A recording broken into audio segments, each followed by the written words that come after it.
The Signalman by Charles Dickens. "Hello, below there!"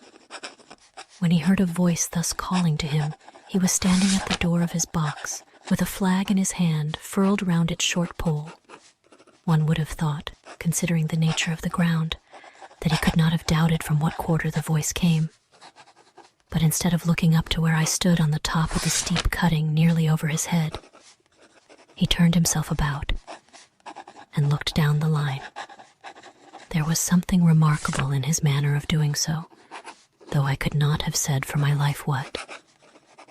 But I know it was remarkable enough to attract my notice, even though his figure was foreshortened and shadowed down in the deep trench, and mine was high above him, so steeped in the glow of an angry sunset that I had shaded my eyes with my hand before I saw him at all. "Hello, below!" From looking down the line, he turned himself about again, and raising his eyes, saw my figure high above him. "Is there any path by which I can come down and speak to you?" He looked up at me without replying, and I looked down at him without pressing him too soon with a repetition of my idle question. Just then there came a vague vibration in the earth and air, quickly changing into a violent pulsation and an oncoming rush that caused me to start back, as though it had force to draw me down. When such vapor as rose to my height from this rapid train had passed me and was skimming away over the landscape, I looked down again and saw him refurling the flag he had shown while the train went by. I repeated my inquiry. After a pause during which he seemed to regard me with fixed attention, he motioned with his rolled-up flag towards a point on my level, some 200 or 300 yards distant. I called down to him, "All right," and made for that point. There, by dint of looking closely about me, I found a rough, zigzag descending path notched out, which I followed. The cutting was extremely deep and unusually precipitate. It was made through a clammy stone that became oozier and wetter as I went down. For these reasons, I found the way long enough to give me time to recall a singular air of reluctance or compulsion with which he had pointed out the path. When I came down low enough upon the zigzag descent to see him again, I saw that he was standing between the rails on the way by which the train had lately passed, in an attitude as if he were waiting for me to appear. He had his left hand at his chin, and that left elbow rested on his right hand, crossed over his breast. His attitude was one of such expectation and watchfulness that I stopped a moment, wondering at it. I resumed my downward way, and stepping out upon the level of the railroad and drawing nearer to him, saw that he was a dark, sallow man with a dark beard and rather heavy eyebrows. His post was in as solitary and dismal a place as ever I saw. On either side, a dripping wet wall of jagged stone, excluding all view but a strip of sky. The perspective one way only a crooked prolongation of this great dungeon. The shorter perspective in the other direction terminating in a gloomy red light, and the gloomier entrance to a black tunnel in whose massive architecture there was a barbarous, depressing, and forbidding air. So little sunlight ever found its way to this spot that it had an earthy, deadly smell, and so much cold wind rushed through it that it struck chill to me as if I had left the natural world. Before he stirred, I was near enough to him to have touched him. Not even then removing his eyes from mine, he stepped back one step and lifted his hand. "This was a lonesome post to occupy," I said, "and it had riveted my attention when I looked down from up yonder. A visitor was a rarity, I should suppose. Not an unwelcome rarity, I hoped. In me, he merely saw a man who had been shut up within narrow limits all his life, and who, being at last set free, had a newly awakened interest in these great works. To such purpose I spoke to him, but I am far from sure of the terms I used, for besides that I am not happy in opening any conversation. There was something in the man that daunted me. He directed a most curious look towards the red light near the tunnel's mouth and looked all about it, as if something were missing from it, and then looked at me. That light was part of his charge? Was it not? He answered in a low voice, "Don't you know it is?" The monstrous thought came into my mind as I perused the fixed eyes and the saturnine face that this was a spirit, not a man. I have speculated since whether there may have been infection in his mind. In my turn, I stepped back. But in making the action, I detected in his eyes some latent fear of me. This put the monstrous thought to flight. "You look at me," I said, forcing a smile, "as if you had a dread of me."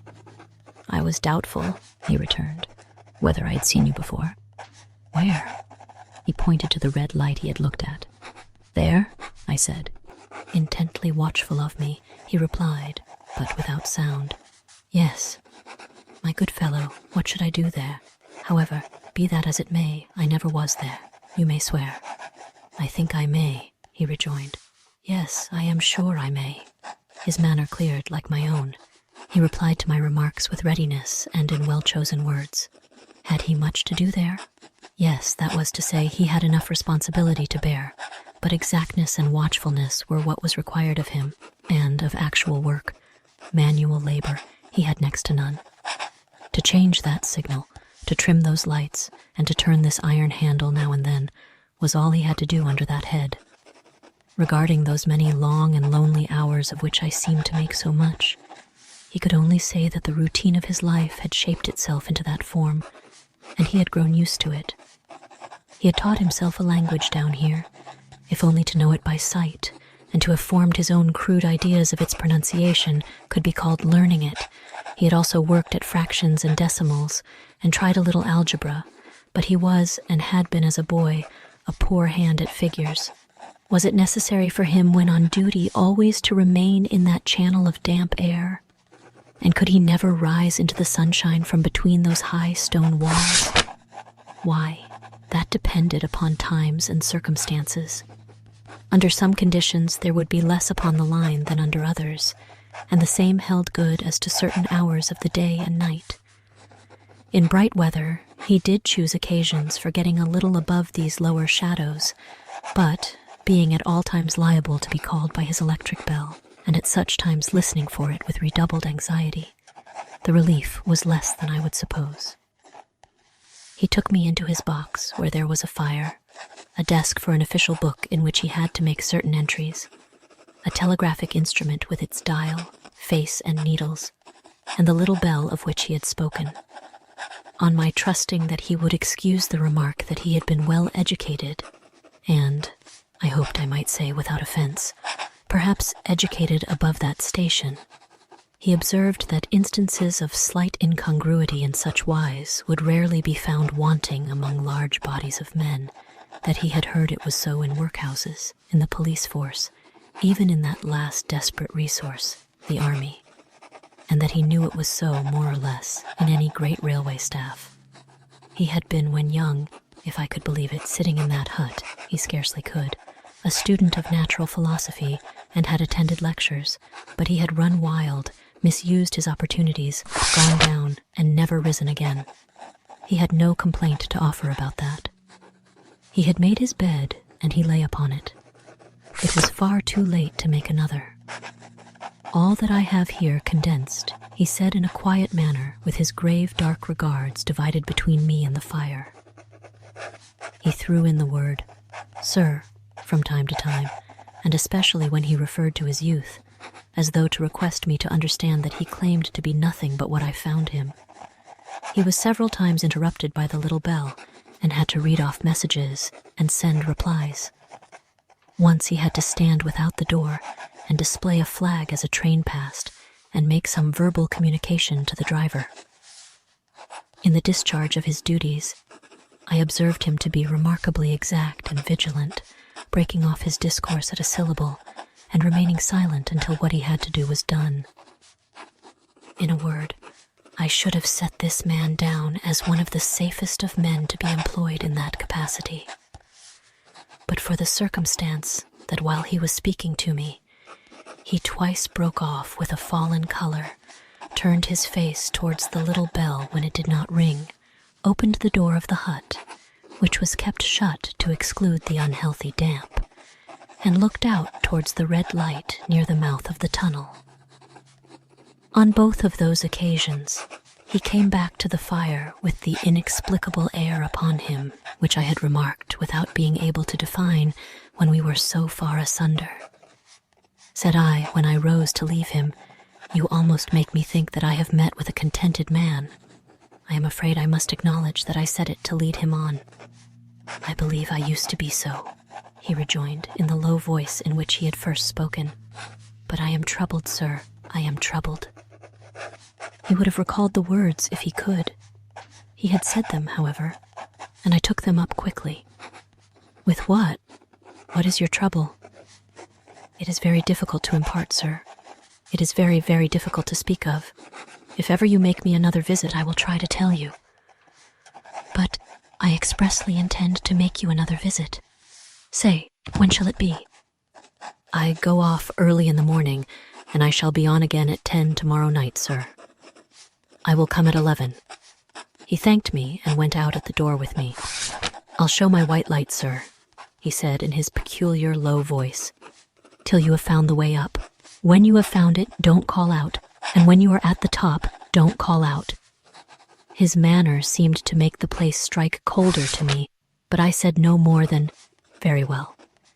And when you come down tomorrow night, don't call out. Let me ask you a parting question. What made you cry, 'Hello, below there,' tonight?" "Heaven knows," said I. "I cried something to that effect." "Not to that effect, sir. Those were the very words. I know them well. Admit those were the very words. I said them, no doubt, because I saw you below. For no other reason? What other reason could I possibly have? You had no feeling that they were conveyed to you in any supernatural way?" "No."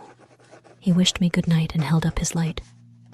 I walked by the side of the down line of rails, with a very disagreeable sensation of a train coming behind me, until I found the path. It was easier to mount than to descend, and I got back to my inn without any adventure. Punctual to my appointment, I placed my foot on the first notch of the zigzag next night, as the distant clocks were striking 11. He was waiting for me at the bottom, with his white light on. "I have not called out," I said when we came close together. "May I speak now?" "By all means, sir." "Good night, then, and here's my hand." "Good night, sir, and here's mine." With that, we walked side by side to his box, entered it, closed the door, and sat down by the fire. "I have made up my mind, sir," he began, bending forward as soon as we were seated, and speaking in a tone but a little above a whisper, "that you shall not have to ask me twice what troubles me. I took you for someone else yesterday evening. That troubles me." "That mistake?" "No, that's someone else." "Who is it?" "I don't know." "Like me?" "I don't know. I never saw the face. The left arm is across the face and the right arm is waved, violently waved. This way." I followed his action with my eyes, and it was the action of an arm gesticulating with the utmost passion and vehemence. "For God's sake, clear the way!" "One moonlight night," said the man, "I was sitting here when I heard a voice cry, 'Hello, below there.' I started up, looked from that door, and saw this someone else standing by the red light near the tunnel, waving as I just now showed you. The voice seemed hoarse with shouting, and it cried, 'Look out! Look out!' And then again, 'Hello, below there, look out!' I caught up my lamp, turned it on red, and ran towards the figure, calling, 'What's wrong? What has happened? Where?' It stood just outside the blackness of the tunnel. I advanced so close upon it that I wondered at its keeping the sleeve across its eyes. I ran right up at it and had my hand stretched out to pull the sleeve away when it was gone. "Into the tunnel?" said I. "No. I ran on into the tunnel 500 yards. I stopped and held my lamp above my head and saw the figures of the measured distance and saw the wet stain stealing down the walls and trickling through the arch. I ran out again faster than I had run in, for I had a mortal abhorrence of the place upon me, and I looked all round the red light with my own red light, and I went up the iron ladder to the gallery atop of it, and I came down again and ran back here. I telegraphed both ways. 'An alarm has been given. Is anything wrong?' The answer came back, both ways. All well. Resisting the slow touch of a frozen finger tracing out my spine, I showed him how that this figure must be a deception of his sense of sight, and how that figures, originating in disease of the delicate nerves that minister to the functions of the eye, were known to have often troubled patients, some of whom had become conscious of the nature of their affliction and had even proved it by experiments upon themselves. "As to an imaginary cry," said I, "do but listen for a moment to the wind in this unnatural valley while we speak so low, and to the wild harp it makes of the telegraph wires." "That was all very well," he returned, after we had sat listening for a while, "and he ought to know something of the wind and the wires, he who so often passed long winter nights there, alone and watching." But he would beg to remark that he had not finished. I asked his pardon, and he slowly added these words, touching my arm. "Within 6 hours after the appearance, the memorable accident on this line happened, and within 10 hours the dead and wounded were brought along through the tunnel over the spot where the figure had stood." A disagreeable shudder crept over me, but I did my best against it. "It was not to be denied," I rejoined, "that this was a remarkable coincidence, calculated deeply to impress his mind. But it was unquestionable that remarkable coincidences did continually occur, and they must be taken into account in dealing with such a subject. Though to be sure, I must admit," I added, for I thought I saw that he was going to bring the objection to bear upon me, "men of common sense did not allow much for coincidences in making the ordinary calculations of life." He again begged to remark that he had not finished. I again begged his pardon for being betrayed into interruptions. "This," he said, again laying his hand upon my arm and glancing over his shoulder with hollow eyes, "was just a year ago. 6 or 7 months passed, and I had recovered from the surprise and shock, when one morning, as the day was breaking, I, standing at the door, looked towards the red light and saw the spectre again." He stopped, with a fixed look at me. "Did it cry out?" "No, it was silent." "Did it wave its arm?" "No, it leaned against the shaft of the light, with both hands before the face, like this." Once more I followed his action with my eyes. It was an action of mourning. I have seen such an attitude in stone figures on tombs. "Did you go up to it?" "I came in and sat down, partly to collect my thoughts, partly because it had turned me faint. When I went to the door again, daylight was above me, and the ghost was gone." "But nothing followed? Nothing came of this?" He touched me on the arm with his forefinger twice or thrice, giving a ghastly nod each time. "That very day, as a train came out of the tunnel, I noticed at a carriage window on my side what looked like a confusion of hands and heads, and something waved. I saw it just in time to signal the driver, 'Stop!' He shut off and put his brake on, but the train drifted past here 150 yards or more. I ran after it, and as I went along, heard terrible screams and cries. A beautiful young lady had died instantaneously in one of the compartments and was brought in here and laid down on this floor between us." Involuntarily, I pushed my chair back as I looked from the boards at which he pointed to himself. "True, sir, true. Precisely as it happened, so I tell it you." I could think of nothing to say to any purpose, and my mouth was very dry. The wind and the wires took up the story with a long, lamenting wail. He resumed, "Now, sir, mark this, and judge how my mind is troubled. The spectre came back a week ago. Ever since it has been there now and again by fits and starts." "At the light?" "At the danger light." "What does it seem to do?" He repeated, if possible with increased passion and vehemence, that former gesticulation of, "For God's sake, clear the way!" Then he went on, "I have no peace or rest for it. It calls to me for many minutes together in an agonized manner. 'Below there, look out, look out.'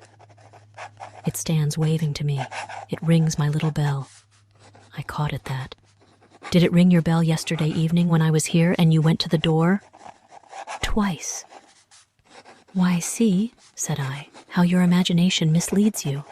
My eyes were on the bell and my ears were open to the bell, and if I am a living man, it did not ring at those times. No, nor at any other time. except when it was rung in the natural course of physical things by the station communicating with you. He shook his head. I have never made a mistake as to that yet, sir. I have never confused the spectre's ring with the man's. The ghost's ring is a strange vibration in the bell that it derives from nothing else, and I have not asserted that the bell stirs to the eye. I don't wonder that you failed to hear it, but I heard it. And did the spectre seem to be there when you looked out? It was there. Both times? He repeated firmly. Both times. Will you come to the door with me and look for it now? He bit his under lip as though he were somewhat unwilling, but arose. I opened the door and stood on the step while he stood in the doorway. There was the danger light. There was the dismal mouth of the tunnel. There were the high, wet stone walls of the cutting. There were the stars above them. Do you see it? I asked him, taking particular note of his face. His eyes were prominent and strained, but not very much more so, perhaps, than my own had been when I had directed them earnestly towards the same spot. No, he answered, it is not there. Agreed, said I. We went in again, shut the door, and resumed our seats. I was thinking how best to improve this advantage, if it might be called one, when he took up the conversation in such a matter-of-course way. So, assuming that there could be no serious question of fact between us, that I felt myself placed in the weakest of positions. By this time you will fully understand, sir, he said, that what troubles me so dreadfully is the question, what does the spectre mean? I was not sure I told him that I did fully understand. What is its warning against? He said, ruminating, with his eyes on the fire, and only by times turning them on me. What is the danger? Where is the danger? There is danger overhanging somewhere on the line. Some dreadful calamity will happen. It is not to be doubted this third time after what has gone before. But surely this is a cruel haunting of me. What can I do? He pulled out his handkerchief and wiped the drops from his heated forehead. If I telegraph danger on either side of me or on both, I can give no reason for it, he went on, wiping the palms of his hands. I should get into trouble and do no good. They would think I was mad. This is the way it would work. Message, danger, take care. Answer, what danger, where? Message, don't know, but for God's sake, take care. They would displace me. What else could they do? His pain of mind was most pitiable to see. It was the mental torture of a conscientious man, oppressed beyond endurance by an unintelligible responsibility involving life. When it first stood under the danger light, he went on, putting his dark hair back from his head and drawing his hands outward across and across his temples in an extremity of feverish distress. Why not tell me where that accident was to happen? If it must happen, why not tell me how it could be averted? If it could have been averted, when on its second coming it hid its face, why not tell me instead? She is going to die. Let them keep her at home.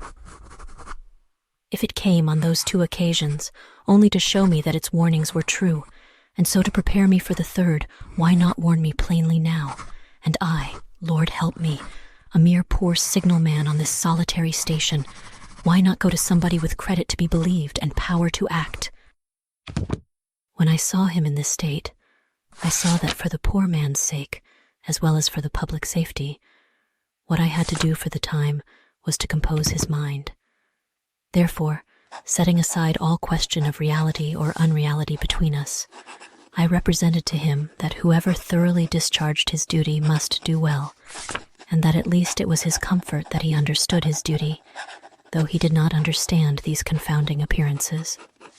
In this effort I succeeded far better than in the attempt to reason him out of his conviction. He became calm. The occupations incidental to his post as the night advanced began to make larger demands on his attention, and I left him at 2 a.m. I had offered to stay through the night, but he would not hear of it. That I more than once looked back at the red light as I ascended the pathway, that I did not like the red light, and that I should have slept but poorly if my bed had been under it, I see no reason to conceal. Nor did I like the two sequences of the accident, and the dead girl. I see no reason to conceal that either. But what ran most in my thoughts was the consideration, how ought I to act, having become the recipient of this disclosure? I had proved the man to be intelligent, vigilant, painstaking, and exact. But how long might he remain so in his state of mind? Though in a subordinate position, still he held a most important trust. And would I, for instance, like to stake my own life on the chances of his continuing to execute it with precision? Unable to overcome a feeling that there would be something treacherous in my communicating what he had told me to his superiors in the company, without first being plain with himself and proposing a middle course to him, I ultimately resolved to offer to accompany him, otherwise keeping his secret for the present, to the wisest medical practitioner we could hear of in those parts, and to take his opinion. A change in his time of duty would come round next night, he had apprised me, and he would be off an hour or two after sunrise, and on again soon after sunset. I had appointed to return accordingly. Next evening was a lovely evening, and I walked out early to enjoy it. The sun was not yet quite down when I traversed the field path near the top of the deep cutting. I would extend my walk for an hour, I said to myself, half an hour on and half an hour back, and it would then be time to go to my signalman's box. Before pursuing my stroll, I stepped to the brink and mechanically looked down from the point from which I had first seen him. I cannot describe the thrill that seized upon me when, close at the mouth of the tunnel, I saw the appearance of a man with his left sleeve across his eyes, passionately waving his right arm. The nameless horror that oppressed me passed in a moment, for in a moment I saw that this appearance of a man was a man indeed, and that there was a little group of other men standing at a short distance, to whom he seemed to be rehearsing the gesture he made. The danger light was not yet lighted. Against its shaft, a little low hut, entirely new to me, had been made of some wooden supports and tarpaulin. It looked no bigger than a bed, with an irresistible sense that something was wrong, with a flashing, self-reproachful fear that fatal mischief had come of my leaving the man there and causing no one to be sent to overlook or correct what he did. I descended the notched path with all the speed I could make. "What is the matter?" I asked the men. "Signalman killed this morning, sir." "Not the man belonging to that box?" "Yes, sir." "Not the man I know?" "You will recognize him, sir, if you knew him," said the man who spoke for the others, solemnly uncovering his own head and raising an end of the tarpaulin, for his face is quite composed. "Oh, how did this happen? How did this happen?" I asked, turning from one to another as the hut closed in again. "He was cut down by an engine, sir. No man in England knew his work better. But somehow he was not clear of the outer rail. It was just at broad day. He had struck the light and had the lamp in his hand. As the engine came out of the tunnel, his back was towards her, and she cut him down. That man drove her and was showing how it happened. Show the gentleman, Tom." The man, who wore a rough dark dress, stepped back to his former place at the mouth of the tunnel. "Coming round the curve in the tunnel, sir," he said. "I saw him at the end, like as if I saw him down a perspective glass. There was no time to check speed, and I knew him to be very careful. As he didn't seem to take heed of the whistle, I shut it off when we were running down upon him and called to him as loud as I could call." "What did you say?" I said. "Below there. Look out, look out. For God's sake, clear the way." I started. "Ah, it was a dreadful time, sir. I never left off calling to him. I put this arm before my eyes not to see, and I waved this arm to the last, but it was no use." Without prolonging the narrative to dwell on any one of its curious circumstances more than on any other, I may, in closing it, point out the coincidence that the warning of the engine driver included not only the words which the unfortunate signalman had repeated to me as haunting him, but also the words which I myself, not he, had attached, and that only in my own mind, to the gesticulation he had imitated.